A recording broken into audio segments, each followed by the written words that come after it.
نبی صلی اللہ علیہ وسلم نے فرمایا کہ لیلۃ القدر میں یہ دعا زیادہ پڑھا کرو، اللہم انک عفو تحب العفو فاعف عنا۔ اے اللہ تو معافی کو پسند کرتا ہے، سراپا معافی ہے، بس تو ہمیں معاف کر دے۔ قرآن میں دو جگہ اللہ نے لیلۃ القدر کی فضیلت بیان کی، ایک سورہ دخان میں اور ایک سورہ قدر میں۔ سورہ دخان میں کہا انا انزلناہ فی لیلۃ مبارکہ، ہم نے اس قرآن کو نازل کیا برکت والی رات میں۔ اور سورہ قدر میں ہے انا انزلناہ فی لیلۃ القدر، ہم نے قدر کی رات میں اس کو نازل کیا۔ اور دونوں جگہ قرآن میں ہے تنزل الملائکۃ والروح فیہا من کل امر باذن ربہم من کل امر، کہ فرشتے اس رات میں اللہ کے حکم کو لے کر نازل ہوتے ہیں۔ اور سورہ دخان میں کہا فیہا یفرق کل امر حکیم، ہر حکمت والے فیصلے اس رات میں کیے جاتے ہیں۔ تو یہ سب لیلۃ القدر کے بارے میں ہے، اس کو لوگ شب برات پر لے جاتے ہیں۔ اور قرآن میں ہے خیر من الف شہر، 1000 مہینے سے بہتر ہے۔ تو اس لیے لیلۃ القدر کو تلاش کرنا چاہیے، ہمیں متعین طور پر وہ بتائی نہیں گئی ہے، بتایا گیا تھا نبی صلی اللہ علیہ وسلم کو، لیکن آپ کو بھلا دیا گیا۔ اس میں حکمتیں ہیں، مصلحتیں ہیں۔ بڑی حکمت یہ ہے کہ اگر بتا دی جاتی تو ہم رمضان کے آخری عشرے میں پوری میں عبادت نہ کرتے، پورے سال سوتے رہتے، پورے رمضان سوتے رہتے، اور خاص اس رات کو کچھ اللہ اللہ کر لیتے۔ اور یہ بھی خطرہ تھا بتا دی جاتی تو اس میں گناہ کا عذاب بھی 1000 گنا، سینکڑوں گنا بڑھ جاتا، پھر حجت تمام ہو جاتی، پھر کوئی گناہگار یہ نہیں کہہ سکتا تھا کہ بھائی مجھے کیا پتا تھا آج لیلۃ القدر ہے، بڑا عذاب آ سکتا تھا اللہ کا، کوئی اس رات میں گناہ کرتا۔ تو اس لیے اللہ کی حکمت نے اس بات کا تقاضا کیا کہ اس رات کو چھپا دیا جائے۔ اب امکانات ہیں، پہلی بات تو رمضان میں ہوگی، اتنی بات تو تقریباً یقینی ہے۔ دوسری بات رمضان کے آخری عشرے میں ہوگی، یہ بھی تقریباً یقینی ہے۔ اب آخری عشرے میں پھر ہمیں یقینی نہیں بتایا کون سی رات، یہ بتا دیا گیا کہ طاق راتوں میں، ان راتوں میں امکان زیادہ ہے۔ اور بعض حضرات کے نزدیک 27ویں میں امکان اور بھی زیادہ ہے، بعض حضرات کا موقف ہے، لیکن یقینی بات نہیں ہے۔ تو طاق راتوں میں یعنی کوشش تو کریں رمضان کے آخری عشرے میں عبادت کریں، ورنہ کم سے کم آخری درجہ کیا ہے کہ رمضان کی طاق راتوں میں خود بھی نماز، تلاوت اور دعا میں دل لگائیں، اور اپنے گھر والوں کو بھی نمازوں اور تلاوت میں لگائیں، دعاؤں کو، بچوں کو بھی لگائیں، اٹھایا کریں رات کو جا کے کہ بیٹا اٹھو، تھوڑا اللہ اللہ کر لو، نماز پڑھ لو، کچھ اللہ سے دعائیں مانگ لو۔ دعا کو بہت فوکس کرنا چاہیے، آج کل دعاؤں کو چھوڑ دیا بالکل، حالانکہ سب سے بڑی عبادت ہی دعا ہے۔ دعا میں اللہ اور بندے کا جو کنیکشن ہوتا ہے نا، وہ نماز میں بھی نہیں بنتا، وہ تلاوت میں بھی نہیں بنتا، وہ جو تعلق بنتا ہے نا اللہ اور بندے کا دعا میں، وہ کسی عبادت میں نہیں بنتا۔ تلاوت کا مطلب تو یہ کہ اللہ آپ سے کیا کہہ رہا ہے وہ سن لیں آپ، اس میں تو یہ فائدہ ہوتا ہے۔ لیکن دعا میں تو آپ اللہ سے تعلق بڑھاتے ہیں نا، آپ اللہ سے مانگتے ہیں۔ تو اس لیے ان راتوں میں خوب گڑ گڑا کے لمبی لمبی دعائیں مانگنے کا معمول بنائیں۔ اعتکاف والے ساتھی بھی بیٹھ جائے کریں اکیلے میں، کہیں کچھ کر لیں، اللہ اللہ سب کچھ مانگ لیں، یہ سوچ کر کہ جو مانگیں گے اللہ ہمیں وہ دے گا۔ جب انسان مانگتا ہے نا پتہ نہیں ملے گا نہ ملے، تو پھر ملتا نہیں ہے۔ اللہ کہتا ہے جب تیرا میرے بارے میں یہ نظریہ ہے کہ میں دیتا ہی نہیں ہوں، تو پھر مانگتا رہے بیٹھ کے، میں نہیں دوں گا۔ اللہ میں استغنا بہت ہے، اللہ کا معاملہ یہ ہے کہ اللہ میں استغنا بہت ہے۔ اللہ کے سامنے جھکو گے تو وہ چھپڑ پھاڑ کے دے گا، تھوڑی سی بھی اکڑ دکھاؤ گے تو پھر اللہ کا کچھ نہیں بگاڑ سکتے، پھر خود ہی رلتے رہو گے، ساری زندگی برباد ہوتے رہو گے۔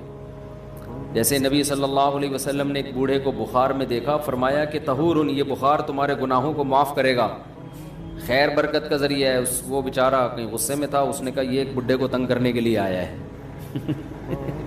آپ نے فرمایا اب ایسا ہی ہوگا, یہ گناہوں کی معافی کا ذریعہ نہیں بنے گا. تو دعا میں مانگیں یہ سوچ کر کے یقینی طور پر اللہ میری دعا کو قبول کرے گا, اور بار بار مانگتے رہیں. مانگیں کیا, یہ بڑی پرابلم ہے, یہ بڑا مسلمان کے ساتھ مسئلہ ہے. بھائی بڑی بڑی چیزیں مانگیں اللہ تعالیٰ سے. سب سے بنیادی ضرورت ہماری کیا ہے؟ فمن زحزح عن النار وادخل الجنۃ فقد فاز. جسے جہنم کی آگ سے بچا لیا گیا اور جنت میں داخل کر دیا گیا وہ ہے اصل کامیاب. یہ مانگو اللہ تعالیٰ سے, اے اللہ مجھے جنت. مانگنے کا مطلب پتہ ہے کیا ہوتا ہے؟ یہ نہیں ہوتا کہ میں انہی بدماشیوں میں رہوں لیکن آخرت میں مجھے معاف کر کے جنت میں داخل کر دینا, یہ قطعاً مطلب نہیں ہے. جنت مانگنے کا مطلب یہ ہے کہ اے اللہ وہ کاموں کی توفیق دے دے جن کی وجہ سے جنت ملتی ہے. یہ تو بہت کفر ہے ایک طرح کا کہ میں رہوں ایسے ہی, اور یہ تو گویا اللہ کی آیات کا مذاق اڑانے والی بات ہو گئی. تو ہدایت مانگے, ہدایت, سیدھا راستہ, ایسا راستہ کہ جس پہ چل کے کیا ملتی ہے؟ جنت. اس راستے پہ چلا دے, یہ سب سے زیادہ مانگا کریں. اور جو دین کے کام میں لگے ہوئے ہیں, مبلغین ہیں, علماء ہیں, دینی مدرسے کے طلباء ہیں, وہ ایک اور دعا بہت زیادہ مانگا کریں, کیونکہ ان کو صرف جنت تھوڑی چاہیے, ان کو تو یہ چاہیے کہ ہمیں اللہ نے پیغمبروں کا وارث بنایا ہے, تو ہم سے اے اللہ تو دین کا کام بہت زیادہ لے لے, جو ہمارا مقصد ہے, ہمارا ہدف ہے. اگر ایک عالم کاروبار کامیاب کر کے چلا گیا تو یہ کون سا تیر مار لیا اس نے, یہ کوئی اس کا اصل کام تھوڑی تھا. ایک عالم شادی کر کے 4 شادیاں کی اور دھڑا دھڑ بچے پیدا کر کے دنیا سے چلا گیا, کام تو یہ بھی اچھا کیا اس نے, لیکن یہ اس کا اصل ہدف, یہ تو کوئی بھی کر سکتا ہے. یہ تو ابو ذہبی کے جو سابق بادشاہ تھے ان کے میرے خیال ہے 100 کے قریب کہا جاتا ہے بیٹے تھے ان کے, دھڑا دھڑ شادیاں کی انہوں نے. وہ لوگ تو پھر طلاقیں دے دے کے بھی کرتے رہتے ہیں نا عرب بادشاہ, انہیں کوئی نہیں پوچھتا کہ طلاق دے بھی دیں ہم, آپ اور نہیں یہ حرکت شروع کر دینا, پٹو گے برے طریقے سے. اور ویسے بھی شریعت میں پسندیدہ کام نہیں ہے طلاق دینا, لیکن عرب لوگوں کے پاس پیسہ بہت ہے, وہ بھائی ایک بیوی کو طلاق دی, یہ بھائی بنگلہ دے دیا, وہ خوش ہوتی ہے, چل بھائی بنگلہ ملا, ایک اور شادی کی, تو ان کے ہو جاتے ہیں 100. تو عالم کا اصل کام کیا ہے؟ اللہ اس سے دین کا کام لے لے. جیسے پیغمبروں کو دنیا میں بھیجا گیا دین کی خدمت کے لیے, وہ اگر وہی نہ کریں تو پھر ان کا مقام اور مرتبہ ہے, ظاہر ہے ان کا مقام کس لیے؟ دین کی خدمت. تو جو دینی مدرسوں کے طلباء ہیں, علماء ہیں, ان کا تو یہ فرض ہے کہ اتنا مانگے اللہ سے کہ اللہ ہماری صلاحیتیں ضائع نہ ہوں, تو ہم سے دین کا بہت زیادہ کام لے لے. ایک عامی آدمی بھی یہ دعا مانگ سکتا ہے, لیکن طلباء اور علماء کے لیے اس کی اہمیت زیادہ ہے. تو اس میں ہمارے حضرت یہ دعا بتایا کرتے تھے, اے اللہ اخلاص کے ساتھ کام لے لے دین کا, کیونکہ دین کے کام میں بہت دفعہ ریاکاری آتی ہے. کام دین کا ہوتا ہے لیکن پھر آدمی کی اپنی انا شامل ہو جاتی ہے, اپنی پبلسٹی, میں بڑا بن جاؤں, میری پروموشن ہو, مجھے لوگ واہ واہ کریں, یہ نفس کی خواہش اس میں کیا ہوتی ہے شامل, اور اس سے دین کا کام تو ہو جاتا ہے, آپ کو قیامت کے دن ٹکے کا بھی اجر نہیں ملتا. کیوں؟ حدیث میں آتا ہے ان اللہ رب یؤید ھذا الدین برجل فاجر او کما قال صلی اللہ علیہ وسلم, اللہ بعض دفعہ کسی فاسق سے بھی دین کا کام لے لیتے ہیں. اس کا اللہ کی نظر میں مقام نہیں ہوتا, لیکن بعض دفعہ کام اللہ اس سے لے لیتے ہیں, ہو جاتا ہے, لیکن مقبول نہیں ہوتا وہ. تو اخلاص کے ساتھ دین کے کام کی اللہ توفیق دے. کس کے ساتھ؟ اخلاص. دوسرا عافیت کے ساتھ. دین کے کاموں میں آزمائشیں بہت ہیں, جیلیں بھی ہیں, لوگوں کی صلواتیں بھی ہیں, تو انسان اللہ سے دعا یہی مانگے کہ عافیت کے ساتھ ہو جائے, آزمائشوں میں نہ گھروں میں. اور تیسری بات قوت اور ہمت کے ساتھ. قوت الگ چیز ہے, ہمت الگ. پاور بھی ہو میرے پاس کام کی, کمزور آدمی دنیا میں کام نہیں کر سکتا, تو کام بھی قوت کے ساتھ ہو, پاور کے ساتھ, جاندار کام ہو, کچھ کر کے جاؤں دنیا سے.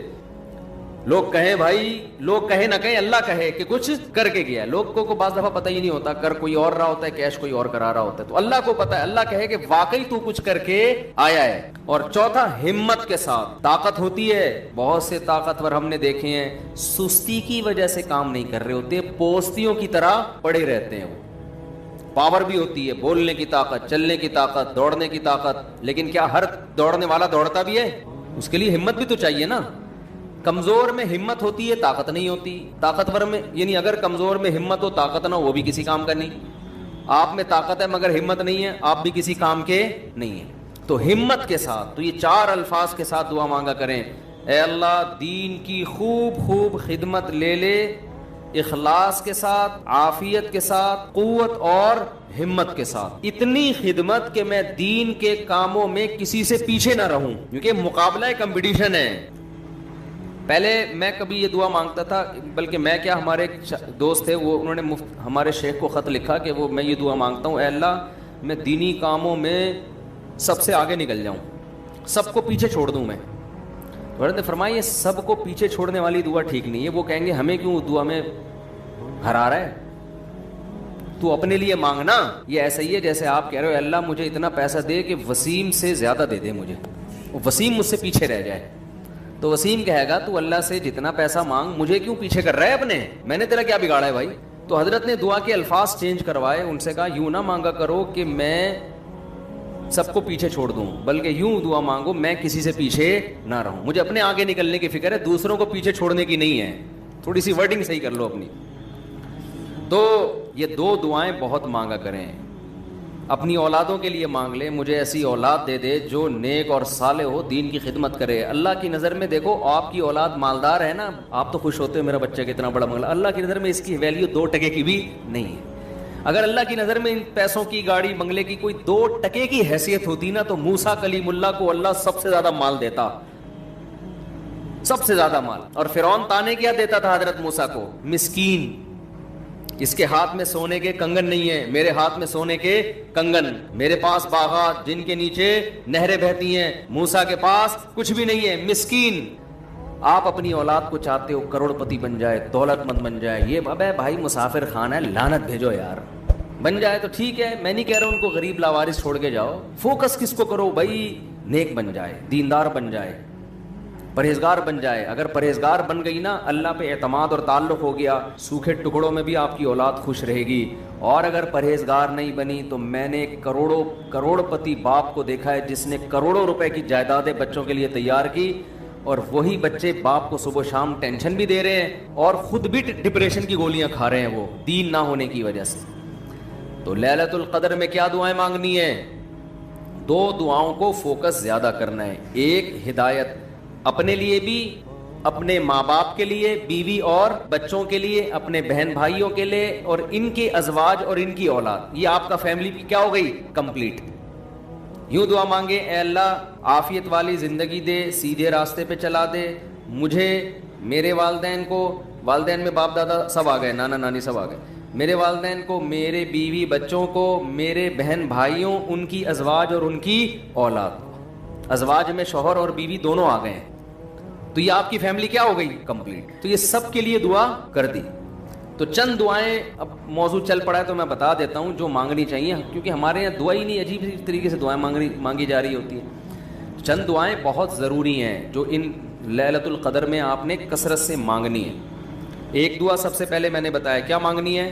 ہدایت. بلکہ اس سے بھی پہلے اپنے گناہوں کی مغفرت، کیونکہ گناہ دعا کی قبولیت میں آڑ بنتے ہیں. اللہ کہتے ہیں تو میری تو کچھ بھی نہیں مانتا اور اپنی مجھ سے منوا رہا ہے، میں جب تجھے آزمائش میں ڈالتا ہوں تو کچھ بھی نہیں کرتا. تو پہلے اللہ سے معذرت کر رہے ہیں، معافی مانگے. جو میرے گناہ ہو چکے معافی چاہتا ہوں، میں اقرار کرتا ہوں میں غلط ہوں، تو میرے گناہوں کو کیا کر دے؟ معاف. یہ بار بار مانگے اللہ سے. یہی ہے انک عفو تحب العفو فاعف عنا. اور دل میں نیت کریں اللہ میں تجھ سے وعدہ کرتا ہوں آئندہ میں گناہ نہیں کروں گا. شیطان ایسے موقع پہ کہے گا ہبے تو کر لے گا، تو کیوں جھوٹے باتیں کر رہا ہے؟ تو شیطان کو بولے تو اور میں جانوں اللہ جانے تجھے کباب میں ہڈی بن کے تجھے کیا تکلیف ہو رہی ہے. یہ شیطان نا ایسے موقع پہ یہ کرواتا ہے تاکہ منہ سے بات بھی اچھی نہ نکالو آپ. شیطان آئے گا اور کہے گا کہ بھائی تو دعائیں مانگ رہا ہے کہ تو میں دوبارہ نہیں کروں گا، تو نے کرنا تو ہے یہ کام دوبارہ، کیوں اپنے آپ کو دھوکہ دے رہا ہے؟ تو آپ شیطان سے کیا بولو؟ بھائی میرا معاملہ اللہ کا معاملہ ہے، تیرے کو بیچ میں تکلیف کیا ہو رہی ہے؟ جیسے میں جب شادی کر رہا تھا تو لوگ محلے والے کہہ رہے تھے مفتی صاحب کو کیا ہو گیا، پھر تیسری شادی کر رہے ہیں. تو ایک صاحب نے کہا بھائی اپنے خرچے پہ کر رہے ہیں, لڑکی کے ابا راضی ہیں, تو آپ کو تکلیف کیا ہو رہی ہے؟ ان کے گھر والوں کو ہو تو سمجھ میں آتا ہے. تو یہی بات شیطان کو سمجھا دیا کرے. صحیح ہے, یہ وسوسے ڈالتا ہے شیطان عمل سے روکنے کے لیے. تو بھائی جب بعد میں خدا نخواستہ ہو گیا تو دوبارہ توبہ کر لیں گے. اب یہ تھوڑی کہ اگر ہونے کا خطرہ ہے تو ہم کوئی اچھا کام ہی نہ کریں, باقی اچھے عمل بھی چھوڑ دیں اس چکر میں کہ ہم سے تو گناہ ہو جاتا ہے تو اب ہم کیا, ہمیں کیا بھائی, ہو جاتا ہے تو جب ہوگا تو دیکھا جائے گا, ابھی تو نہیں ہو رہا نا, ابھی تو جذبہ نہیں کریں گے بس. تو پہلے کیا کرنا ہے؟ گناہوں سے توبہ, اس کے بعد ہدایت کی دعا. سب سے بڑی ضرورت کیا ہے؟ سیدھے راستے پر چلنے کی توفیق. اس میں اپنے لیے, بیوی بچوں کے لیے, اپنے والدین اور بہن بھائی اور ان کی ازواج اور اولاد, یہ پورا بڑے بڑے رشتے کور ہو گئے اس میں, ٹھیک ہے نا. پھر تیسرے نمبر پر دین کی خدمت کی دعا کہ اللہ ہم سے دین کا بہت کام لے لے, کیونکہ علماء کے لیے تو سب سے بڑا کی فضیلت ہی یہی ہے کہ اللہ ان سے دین کی خدمت لے لے. وہ دنیا میں کاروبار کے لیے نہیں ہے, شادیوں کے تو ایک ضمنی چیز ہے, اس کے لیے شادیوں کو پروموٹ کرنے کے لیے ضرور ہے کیونکہ وہ بھی دین کا ایک حصہ ہے.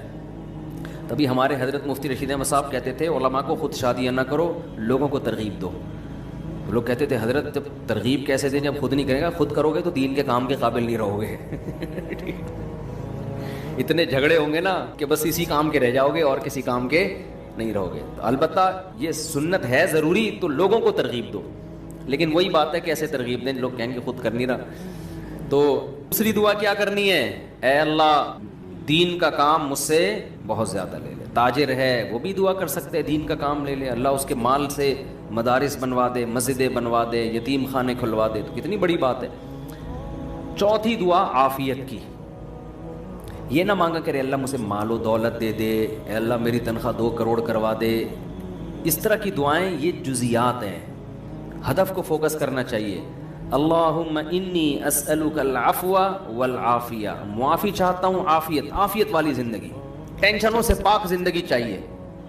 اب وہ اللہ کی مرضی ہے, پیسہ دے کے ٹینشن سے پاک کر دے یا بغیر پیسے کے آپ کو ٹینشن فری بنا دے. عافیت چاہیے مجھے. فی الدین والدنیا والآخرہ, دین میں بھی عافیت, میرا دین بھی مصیبتوں سے محفوظ رہے, میری دنیا بھی اور آخرت بھی. وفی اہلی و مالی, میرے گھر بار بھی پریشانیوں سے محفوظ رہے, بیوی بچے بھی, و مالی اور میرا مال بھی مصیبتوں سے محفوظ رہے. مالوں پہ ہلاکتیں آ جاتی ہیں, فیکٹریوں کو آگ لگ جاتی ہے, تو یہ بڑی جامع دعا ہے, سمجھتے ہو. اس کے بعد ایک دعا اللہ سے اور مانگ لو. شادی شدہ آدمی کے لیے گھر ایک بڑی ٹینشن ہوتا ہے نا, وہ کہہ سکتا ہے کہ میں اللہ سے مصیبت سے پناہ مانگ رہا ہوں, تو مصیبتیں تو میں نے گھر میں خود پالی ہوئی ہیں. شادی شدہ لوگ, بعض لوگوں کی یہ رائے ہوتی ہے, تو یوں دعا مانگو, ربنا هب لنا من ازواجنا وذریاتنا قرۃ اعین, اے اللہ ہمیں ہماری ازواج یعنی بیویوں اور اولاد کی طرف سے آنکھوں کی ٹھنڈک. یہ دعا عورت بھی مانگ سکتی ہے کیونکہ زوج کا لفظ بیوی پر بھی اور شوہر پر بھی. آنکھوں کی ٹھنڈک دے, ان کو ہماری آنکھوں کی ٹھنڈک بنا دے. جب ہم گھر آئیں تو خوشی ہو, میری وائف بیٹھی ہوئی ہے ماشاءاللہ, میرے بچے بیٹھے ہوئے ہیں, خوشی ہو. یہ نہ ہو کہ جب گھر آئے تو پتہ چلا بیگم میکے گئی ہوئی ہے تو خوشی سے پاگل ہو جائے آدمی, جیسے کہ آج کل ہو رہا ہے. وہ موقع ہی نہیں ملتا دیکھنے کا. وہ ایک آدمی کا دکھایا, اس کی بیوی میکے جا رہی ہے تو وہ بڑا پریشان نہ کہ یار جا رہی ہے, افسوس ہوا, اور ادھر منہ کر کے خوشی سے ناچ رہے ہیں, ٹھیک ہے نا. تو یہ کنڈیشن نہ ہو. اے اللہ ہمارے گھر والوں کو اور اولاد کو ہمارے لیے آنکھوں کی ٹھنڈک. آنکھوں کی ٹھنڈک کا یہاں مطلب یہ ہے کہ ان کو نیک بنا دے. ان کو کیا بنا دے؟ نیک شریف شرفا, نماز روزے میں لگے ہوئے ہوں, گھر جاؤ تلاوت کا ماحول ہو, دعاؤں میں لگے ہوئے ہوں, تلاوت کر رہے ہوں. تو جس کی فطرت صحیح ہو اسے یہ عمل دیکھ کر اس کی آنکھیں کیا ہو جاتی ہیں؟ ٹھنڈی. اور اگر آپ گھر میں گئے, بیگم صاحبہ ڈرامہ دیکھ رہی ہیں, سین چل رہا ہے بڑا ٹائٹ قسم کا نا, اور بچے بھی پب جی پہ لگے ہوئے ہیں, فلمیں دیکھ رہے ہیں, میوزک سن رہے ہیں, خدا کی قسم اس سے آپ کی آنکھیں ٹھنڈی نہیں ہوں. میں لوگوں سے کہتا ہوں اپنی بچی کو اسکارف پہناؤ, پراپر ڈریس پہناؤ, پھر دیکھو کتنی پیاری لگے گی آپ کو. اور آپ اس اسکارف جو ہے نا اور اسکرٹ پہنا دو, سلیو لیس کپڑے پہنا دو, آپ کو وہ آنکھوں کی ٹھنڈک نہیں لگے گی.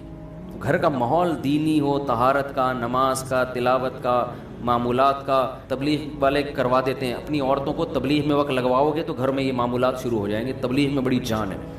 بڑے بڑے لوگوں کو میں نے دیکھا ہے, بیگم کنٹرول میں تھی, تبلیغ میں لے گئے, صحیح ہو گئی, گھر کا ماحول بن گیا. اور گھر کا ماحول عورت سے بنتا ہے, آدمی سے نہیں بنتا. تو آنکھوں کی ٹھنڈک بنا دے. وجعلنا للمتقین اماما, یہ اسی کی تفسیر ہے. اور ہمیں پرہیزگاروں کا امام بنا. یہ مطلب نہیں کہ اگلے الیکشن میں ہم جیت جائیں.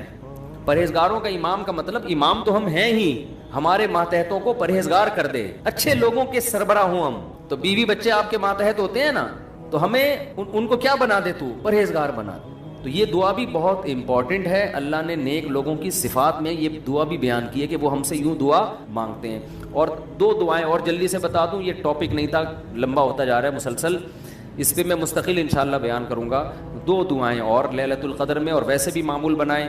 ایک دعا یہ کہ جہنم کی آگ سے خلاصی, بار بار قرآن یہ بیان کرتا ہے, جنت کی طلب اور جہنم کی آگ سے خلاصی. قرآن بار بار کہتے ہیں ہمارے نیک بندوں کے دل میں جنت کی اتنی لالچ ہے کہ راتوں کو اٹھ اٹھ کے اللہ کو پکارتے ہیں کہ اللہ ہمیں اس جنت کا وارث بنا دے, محروم نہ کرنا اس جنت سے. جن کا آخرت پر ایمان نہیں ہے نا, انہوں نے جنت کو دوسرے درجے پہ رکھا ہوا ہے. میں بھی ہو سکتا ہے جنت ہو, مل جائے تو ٹھیک ہے, اس طرح سے مانگ رہے ہوتے ہیں. آپ مجھے بتاؤ, دنیا میں آپ کو کوئی ایسا پیکج دیا جائے کہ یہ کر لو تو تمہیں پھر اس کے بدلے میں یہ ملے گا, اس میں 1000 گز کا بنگلہ ملے گا, اور ایسا بنگلہ ہوگا, کروڑوں روپے کا بنگلہ ہوگا, اس میں پھر تمہاری بڑی اچھی شادی ہو جائے گی, بہت خوبصورت بیوی ملے گی تمہیں, اور اس میں تمہاری خوراک ایسی ہوگی, تمہاری جوانی 100 سال تک رہے گی, ہے بھائی, اور تمہیں جناب کروڑوں کروڑوں روپے کی گاڑیاں ملیں گی. یعنی جنت کے 10ویں حصے کی بات اگر ہم سے کی جائے دنیا میں, تو میرا خیال ہے سارا دن اس کی تلاش اور طلب کے علاوہ ہمارا کوئی کام نہیں ہوگا, کیونکہ یقین ہے نا, اس دنیا کو دیکھا ہوا ہے, آخرت کو دیکھا نہیں ہے. تو اللہ تعالیٰ کہتے ہیں کہ ہمارے نیک بندے راتوں کو اٹھ کے اللہ سے کیا مانگتے ہیں, جنت. کہ اللہ ربنا وآتنا ما وعدتنا علی رسولک, اے اللہ تو نے پیغمبروں کی زبان سے جس جنت کا ہم سے وعدہ کیا ہے, وہ اس وعدے سے ہمیں محروم نہ کرنا, وہ دینا ہمیں جنت, ہم محتاج ہیں اس کے. وہ بڑی دل نشیں جنت ہے, ایسا نہ ہو کہ نیک لوگ اس میں جا رہے ہوں اور ہمیں اس سے روک دیا جائے. اس وقت یہ منظر قہر بن کے گرے گا آپ کے اوپر, یہ بہت بڑی ٹینشن ہوگی. اور جہنم کی آگ سے پناہ, ربنا صرف عنا عذاب جہنم, جہنم کی آگ کو ہم سے دور کر دے. تو یہ چند دعائیں ہیں جو مانگا کریں پابندی کے ساتھ. سمجھتے ہو کہ نہیں سمجھتے؟ اور ایک آخری دعا, اگر آپ کے والدین دنیا سے جا چکے ہیں یا آباء و اجداد کوئی بھی جا چکے ہیں, ان کی مغفرت کی دعا. ان کو بھولنا, جن میں والدین تو بہرحال وہ تو زندگی بھر نہیں بھولنا ان کو. جب مغفرت کی دعا تو سب سے پہلے اپنے والدین کے لیے الگ الگ مانگا کرو, باپ کے لیے الگ اور ماں کے لیے الگ. ہول سیل کے حساب سے نہ مانگا کرو. بعض لوگ ہول سے, یا اللہ جتنے بھی مرحومین دنیا سے جا چکے ہیں سب کی مغفرت فرما دے, تو مرحومین میں ابا بھی آ گئے, اماں بھی آ گئے, نانی بھی آ گئی, دادی بھی, سب ہول سے. دعاؤں میں ہول سیل نہیں چلتا, نام لے لے کے اس میں زیادہ خشوع و خضوع پیدا ہوتا ہے. سمجھتے ہو؟ اب ظاہر ہے سارے مرحومین کا تو نام لے نہیں سکتا نا, تو خود ہی مرحومین میں داخل ہو جائے گا تھوڑی دیر میں. تو چند اسپیسیفک مرحومین کا نام لے کے پھر ہول سیل کے حساب سے کہ جتنے دنیا سے مسلمان جا چکے ہیں اللہ مغفرت کرے. تو یہ کام ضرور کرنا چاہیے لیلۃ القدر میں. اور لیلۃ القدر میں مخصوص عبادت ثابت نہیں ہے. یہ جو چل رہا ہوتا ہے نا کہ پہلی رکعت میں یہ سورت پڑھیں, پھر یہ سورت پڑھیں, پھر یہ سورت پڑھیں, یہ سب چیزیں غیر ثابت ہیں, بدعت ہیں, ان سے اجتناب کریں. تمام دوائیں بچوں کی پہنچ سے دور رکھیں, تمام بدعتیں اپنی اور بچوں کی پہنچ سے دور رکھیں. تو لیلۃ القدر میں آپ سمپل نماز پڑھیں, زیادہ سے زیادہ دعا مانگیں, اور تسبیحات ہیں, تلاوت ہے, یہ کام کریں. سمجھتے ہو؟ دوسرا, جتھے نہ لگائیں لیلۃ القدر میں. اس کو بھی لوگوں نے ایک شو بنا لیا ہے. جتھے دوست عوام مسجدوں میں ٹوپیاں پہن کے جا رہے ہیں اور پھر بیٹھے ہوئے ہیں, گپے لگ رہی ہیں, ہاں ہلا گلا چل رہا ہے, پھر چلو جی جماعت سے نماز ہو رہی ہے. ٹھیک ہے, جماعت سے نماز بھی پڑھ سکتے ہیں, لیکن تراویح میں تو بڑی جماعتیں جائز ہیں, تو ثابت ہے خلفائے راشدین سے. تہجد میں بڑی جماعت ثابت نہیں ہے, لہذا یہ بھی بدعت ہے.